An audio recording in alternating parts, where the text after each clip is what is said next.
Le 17 juillet 2025, TSMC a publié des résultats trimestriels qui ne peuvent être qualifiés que de spectaculaires. En dépassant massivement toutes les attentes avec un bénéfice par action en hausse de plus de 60% sur un an, l'entreprise a envoyé un signal fort. Cette performance est le fruit d'une demande quasi insatiable pour ces technologies les plus avancées, propulsées par la révolution de l'intelligence artificielle. Donc, on a eu de très bons résultats pour cette compagnie. D'accord? Mais alors, attention. Pourtant, derrière ces chiffres éblouissants se cache une réalité complexe. TSMC est aujourd'hui bien plus qu'une simple entreprise. C'est-à-dire, c'est le pivot sur lequel repose l'ensemble de l'économie numérique. Est-ce qu'on va avoir tendance ici à analyser ensemble aujourd'hui ce qui fait la force? On va essayer de comprendre ce qui fait la force de ce géant et les facteurs à surveiller, parce qu'il y en a toujours. Donc, quelle est la source de cette domination écrasante? La position de TSMC n'est pas le fruit du hasard, mais le résultat d'une stratégie impeccable reposant sur plusieurs piliers. L'entreprise opère sur un modèle qu'on peut qualifier ici de pure play. Donc, elle ne fait qu'une seule chose. Elle a uniquement des usines pour fabriquer les puces pour des compagnies comme AMD, Nvidia. Donc, elle ne conçoit pas de puces. Elle les fabrique pour les plus grands noms de la tech. Donc, ce qui la rend unique, c'est son avance dans 4 domaines bien précis. Et vous avez vu le titre de la vidéo, 3 points positifs, 1 point inquiétant. Et parmi les 3 points positifs, les 3 premiers sont très importants. Elle maîtrise des technologies de pointe. Elle a une maîtrise des technologies de pointe. Donc TSMC est en tête de la course à la miniaturisation.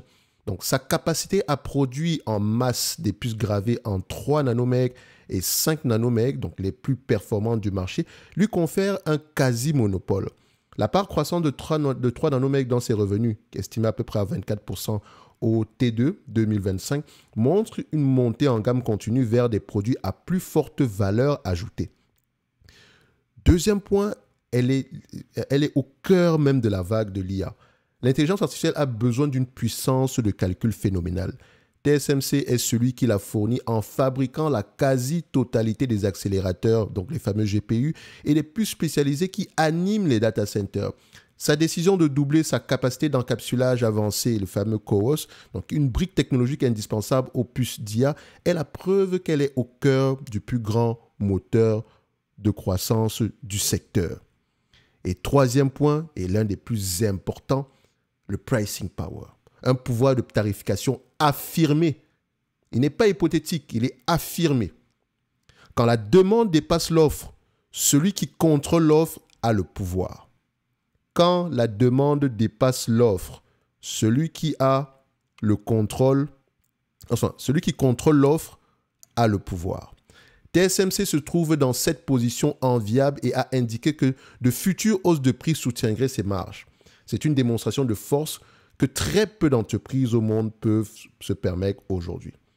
Et troisième point, qui n'est pas négligeable également, c'est une machine à générer du cash. La performance opérationnelle ne se traduit pas, mais la performance opérationnelle se traduit par un flux de trésorerie disponible colossal de l'ordre de 200 à 300 milliards de dollars taïwanais par trimestre.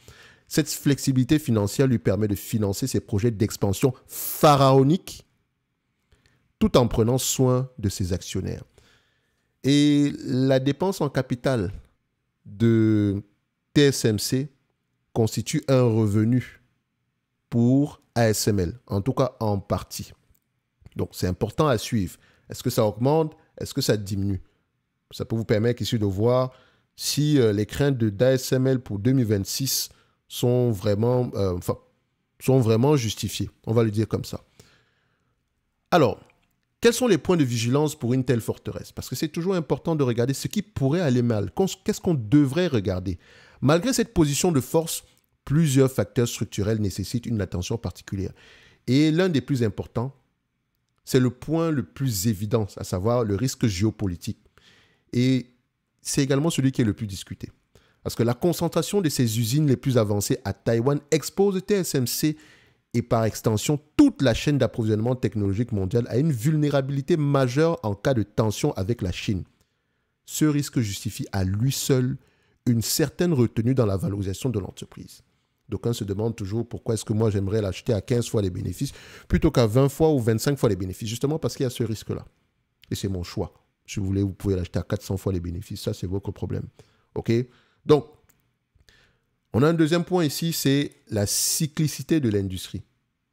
Donc, bien que l'IA représente une tendance de fond, une grande partie des revenus de TSMC provient encore de marchés plus sujets au cycle économique, comme les smartphones et les PC. Un ralentissement économique global finirait par se faire sentir de manière générale, même si elle a un secteur d'activité qui est très performant en date d'aujourd'hui. Troisième élément, la concentration de la clientèle.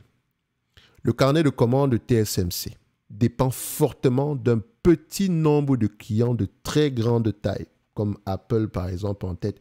Donc la décision d'un seul de ces acteurs de reporter un lancement ou de réduire ses volumes aurait un impact direct et significatif. Donc si vous voulez suivre les performances, les revenus futurs de TSMC, posez-vous des questions sur la dépense en capital de ses plus gros clients. Et comme quatrième point ici, l'intensité capitalistique. Rester au sommet a un coût. TSMC doit engager des dépenses en capital astronomiques chaque année pour conserver son avance. Si cela crée une barrière quasi infranchissable pour les concurrents, parce que pour rattraper du TSMC, il faut dépenser à peu près au même niveau que cette compagnie, c'est aussi un engagement financier constant et massif. Et donc, c'est la raison pour laquelle vous allez souvent voir que les free cash flow sont moins élevés que les net income. On peut se dire que c'est temporaire. De toute façon, il y a encore une croissance de fonds ici. Donc, TSMC doit dépenser chaque année pour maintenir son avance. En tout cas, pour laisser les concurrents très, très loin derrière elle. Donc, elle n'a pas le choix que parfois certains vont se plaindre. Oui, mais vaut mieux distribuer les free cash flow, les net income, etc. Elle a des free cash flow moins élevés que les net income. C'est pas bon. Non, non, non. C'est important parce que ça produit de l'argent. Vous n'avez qu'à aller regarder les fameux ROIC. Je n'en dirai pas plus dans tous les cas de figure. Si vous êtes curieux, vous allez aller vérifier vous-même. Je n'ai pas parlé de ROIC, j'ai parlé de ROIC. Regardez la différence entre les deux. Donc, pour évaluer la trajectoire de TSMC, les observateurs avisés que vous êtes se concentreront sur quelques indicateurs précis. Parce que ce sont les éléments qu'on doit surveiller pour le futur. Donc, le taux d'utilisation des usines. Cet indicateur, surtout pour les nœuds de 3 nanomètres et de 5 nanomètres, est le baromètre de la demande de pointe. Et vous savez que c'est à ce niveau-là que les marges sont élevées. Toute baisse notable en dessous des 95% serait un premier signe de fléchissement. Deuxième point, les annonces de CAPEX. Les prévisions de dépenses en capital de la direction sont une excellente mesure de sa confiance dans la demande future. Et comme je l'ai dit, une dépense en capital de TSMC représente un revenu potentiel pour ASML ou bien pour tous les fabricants d'équipements. Et si TSMC a décidé de continuer à dépenser de l'argent, ça veut dire que les résultats à venir de certains fournisseurs d'équipements ici seront positifs, ce qu'on a toujours pensé de manière générale dans ce secteur d'activité-là. Mais il reste cyclique. Donc, privilégier les entreprises qui vendent ici, certes des équipements, mais surtout avec de la maintenance derrière, qui représente à peu près généralement des revenus récurrents. Vu que les machines coûtent cher, il faut faire des mises à jour constantes, ce genre de choses, et ça a un prix. Donc, je pense que dans ce business-là, c'est un peu un business model à la razor blade. Donc, on vous vend le rasoir, mais c'est la lame de rasoir, le vrai business. On vous vend l'imprimante, mais ce sont les recharges d'imprimante, le vrai business. TSMC vend des machines, mais en réalité, c'est la base d'une machine installée, le vrai business, donc à savoir la quantité de maintenance qu'on aura à faire chaque année, qui sont généralement des revenus récurrents et à forte marge. C'est ça qui nous intéresse. Caterpillar vend des grosses machines que vous les avez déjà vues, mais en réalité, c'est le aftermarket qui nous intéresse énormément. Bref, le business, il faut toujours étudier les business models et voir à peu près, surtout quand on vend des grosses machines comme ça, voir à peu près s'il n'y a pas des frais, des gains en maintenance, pas des gains en maintenance, mais des revenus récurrents derrière. Parce qu'acheter une grosse machine, c'est juste acheter et je vais la poser. Qu'est-ce qui te dit que je vais la remplacer demain? Il faut également regarder le taux de remplacement, ce genre de choses-là. Donc, Troisième point ici, on doit surveiller ici la capacité de TSMC à maintenir sa marge brute au-dessus du seuil des 53 à 55%. Malgré les coûts de démarrage de ces nouvelles usines, c'est un test décisif de sa discipline et de son pouvoir de tarification. Donc, ce sera un élément à aller surveiller. Et on va passer ici à l'analyse quantitative. Et maintenant, après ça, je ne m'inquiète pas pour le futur de cette compagnie. Elle est au cœur de la révolution technologique de manière globale. L'IA n'est que la cerise sur le gâteau aujourd'hui, même si on en profite énormément. Mais vous allez voir ici que les risques liés à son positionnement auront toujours un impact sur sa valorisation. C'est la raison pour laquelle sur une compagnie pareille, les free cash flow de cette compagnie, si vous êtes très pessimiste, vous allez payer des free cash flow aux alentours des 15 fois les bénéfices. OK? En prenant, c'est un business qui est assez prévisible également ici. Mais de préférence, je dirais, utilisez le cash flow opérationnel pour analyser cette compagnie ou bien vous pouvez utiliser les EBITDA qui sont un peu plus stables. D'accord?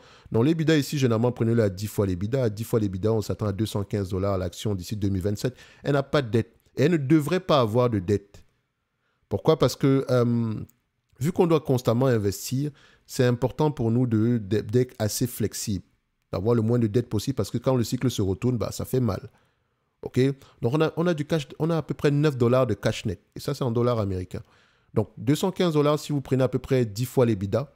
Si vous le prenez à peu près par rapport aux bénéfices nets ajustés, prenez-le à 15 fois les bénéfices, on sera à peu près aux alentours des 190 $. Si vous le mettez à 20 fois les bénéfices, on va se situer aux alentours des 241 $ ici. Il me semble que ce n'est pas très loin de ce qu'on avait aux alentours avec les BIDA. Ouais, ça, 215, 241. Donc, on est aux alentours de 200 $ par là. 240 à 200 $ par là. Parce que évaluer une entreprise, ce n'est pas un chiffre exact, c'est un intervalle de valeur. Maintenant, ce sont les hypothèses derrière les intervalles de valeur ici qui nous intéressent. Je ne vous ai pas dit ici que c'est 40 fois les bénéfices, non. 40 fois les bénéfices, de toute façon, si vous avez l'habitude de suivre la chaîne, vous savez que c'est 2,5% de rendement. Pour un business qui est cyclique, il faut vraiment qu'il n'y ait pas d'erreur au niveau de la croissance attendue sur les années à venir. Je n'ai même pas parlé d'une seule année. Donc, moi, de préférence, j'aime souvent prendre TSMC l'analyser soit en regardant les BIDA, soit en regardant ici comment on appelle ça, le cash flow opérationnel. Mais pour le cash flow opérationnel, vu que c'est un business cyclique, la borne supérieure sera aux alentours de 15 fois les cash flows opérationnels. Mais c'est un business cyclique. Parce que si vous payez 15 fois les cash flows opérationnels attendus, on ajoute quand même un tout petit peu de croissance, attendus en 2027, vous vous retrouvez sur une compagnie ici qui va se négocier avec les bénéfices nets attendus également à cette période-là, à près de 20 fois les bénéfices, qui est quand même la marge supérieure. OK? Donc, le niveau de croissance actuellement peut jouer parce qu'on reste à peu près sur 10% de croissance ici. Je ne sais pas si les estimations ont déjà été mises à jour, mais ça reste un business cyclique. La croissance n'est jamais certaine. Elle peut avoir tendance à ralentir à tout moment parce qu'on dépend ici de la dépense en capital de nos différents clients. Et cette dépense en capital-là, on est flexible. Nos clients finaux sont flexibles dessus. Ce n'est pas une obligation pour eux. Donc, ils peuvent parfois réduire la voilure s'ils remarquent que le business final ici, ces clients finaux ici ne commandent pas plus que ça. Donc, faites attention. Et les clients finaux de TSMC, c'est qui? Vous avez les... Voilà, on va pas les citer. Ce sont les mêmes clients que AMD, Intel ou bien Nvidia. Ce sont les clients de ces entreprises-là. Donc, c'est eux que vous devez suivre de manière générale. Donc, tout est lié. Si les hyperscalers arrêtent de dépenser, ça sera un problème pour ASML. Temporairement, parce que la croissance, parce qu'il ne faut pas oublier ça, la croissance à long terme est là. Elle est là pour durer. Il me semble que TSMC... bref, j'arrête de parler d'ASML. Mais en termes de valorisation, parce que ce n'est que ça que certaines personnes ont souvent tendance à regarder, combien est-ce qu'on paie, est-ce que c'est sous-évalué, j'achète ou pas du tout. Allez lire vos rapports financiers, faites-vous vos propres avis dessus. Parce que je vous dis, on ne rigole pas avec les compagnies cycliques. Quand le cycle se retourne, c'est toujours assez violent. Donc, quand vous décidez d'acheter ce genre d'entreprise, ce n'est jamais pour une seule année. Regardez surtout le marché accessible, le total, la taille du marché global. l'évolution de ce marché-là. C'est ça qu'il faut regarder. C'est ça qu'il faut vraiment regarder. Parce qu'à court terme, vous ne contrôlez pas le court terme ici. Tôt ou tard, on aura tendance à avoir un ralentissement. Ici, personne ne voulait acheter cette compagnie. À ce niveau, tout le monde veut l'acheter. En avril, ici, tout le monde pensait que c'était la fin du monde, Taïwan, machin, truc. Mais ça change très vite. Vous remarquez que le narratif de ces entreprises-là, voilà, c'est... Les politiques racontent ce qu'ils veulent, mais à la fin de la journée, la croissance, c'est la croissance séculaire sous-jacente qui devrait nous intéresser. Et vous avez également une arme avec vous, c'est généralement la pondération dans le portefeuille. Ce type d'entreprise, je ne mettrais, ça c'est mon avis, hein, et ça n'engage que moi. Et ça vient également avec ma propre sensibilité, ma propre psychologie et peut-être le peu de connaissances que je peux avoir sur ce secteur d'activité. Je ne dis pas que je connais trop ou quoi que ce soit, mais je ne peux pas dépasser 2. Si je dois acheter initialement, je ne dépasserai jamais une pondération de 2% sur cette compagnie. Pourtant, TSMC est leader. Mais le fait qu'on soit en Chine, le fait qu'on, voilà, la proximité avec la Chine, la guerre États-Unis-Chine qui ne va pas s'arrêter, qui ne va jamais s'arrêter, ne vous trompez pas, ok? Le fait également que ce soit un business cyclique ne m'encourage pas à mettre bien plus que ça. Parce que si le cycle se retourne demain, je dors tranquille, je n'ai que 2%, ça ne va pas changer grand-chose dans ma vie. Mais à la fin, je ne suis pas là pour perdre de l'argent non plus. Et ce qui m'intéresse avant tout, c'est si l'entreprise pourrait maintenir son leadership à long terme. Et pour le moment, je pense que c'est le cas. Donc, qu'est-ce que je vais utiliser? Bon, qu'est-ce qu'on va utiliser ici comme objectif de prix pour cette compagnie? Alors, je vais essayer de... Je vais rester à 10 fois les bidas.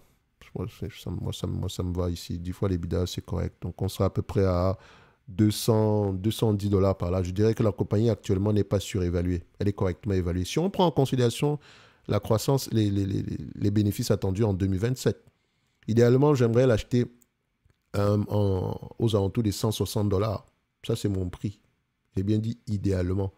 Aux alentours des 160 $, ce serait un prix intéressant pour moi. Donc, si vous l'avez à ce niveau-là, vous avez de très bons prix. Enfin, c'est ce que je pense. D'accord? Et mon avis n'engage que moi. Donc, en dessus des 160 $, ce serait un prix intéressant pour moi. Mais sinon, en target price, ici, je dirais que le prix actuel, en prenant 10 fois les bénéfices, aux alentours des 200, je mettrais... comment on appelle ça? Je vais l'arrondir à 210 $ ici. C'est un élément, c'est un prix intéressant. OK? Donc, si tu décides de l'acheter en date d'aujourd'hui, on a déjà extrapolé. Tu comptes, sur l'amélioration des bénéfices nets à court terme, donc par rapport aux prévisions, qu'on ait quelque chose de plus que prévu. Tu comptes également sur la croissance des multiples, au lieu d'avoir 15 fois les bénéfices, qu'on se retrouve à payer 20 fois les bénéfices ou ce genre de choses-là. Donc, tu comptes sur ces deux éléments-là. Maintenant, si tu es libre d'acheter la compagnie, dépendamment de tes connaissances sur le sujet. Mais il faut toujours rester prudent sur ce genre d'entreprise. En tout cas, le prix actuel pour moi est correct. Je ne veux pas dire que c'est surévalué ou je ne sais pas quoi. Donc, je mettrai ça dans la watchlist pour ceux qui ont accès à la watchlist. Également, n'oubliez pas que ceux qui ont accès au service Top Premium, vous avez des éléments ici pour l'analyse sectorielle concernant comment on appelle ça, les équipements dans les semi-conducteurs. Donc, au courant de cette semaine, je vais avoir tendance à publier des notes d'analyse sectorielle pour la tech. Donc, je pense que vous avez l'habitude de voir ça ici. Ça nous permet ici de voir quels sont les éléments positifs, négatifs et à surveiller sur la période actuelle. C'est intéressant. Enfin, pour moi, je pense que ça me permet généralement ici, c'est un peu comme une boussole pour moi ici. Donc, quand vous allez lire les rapports financiers, écouter les conférences calls, par exemple, dans la tech, est-ce que vous avez déjà entendu parler de la section 232? Je vais m'arrêter là. En tout cas, pour ceux qui veulent aller plus loin, vous avez ici le lien en description de la vidéo dans le service Top Premium ou bien le programme d'accompagnement. Donc, on se donne rendez-vous sur la prochaine vidéo. TSMC, pour moi, est correctement évalué au prix actuel et vous savez à peu près pourquoi est-ce que je le pense. Et on se donne rendez-vous sur les prochaines vidéos. Soyez curieux, allez regarder c'est quoi la section 232 aux États-Unis. Investigation sur la section 232. Ça concerne les compagnies, ça concerne les entreprises comme ça, même les vendeurs d'équipements.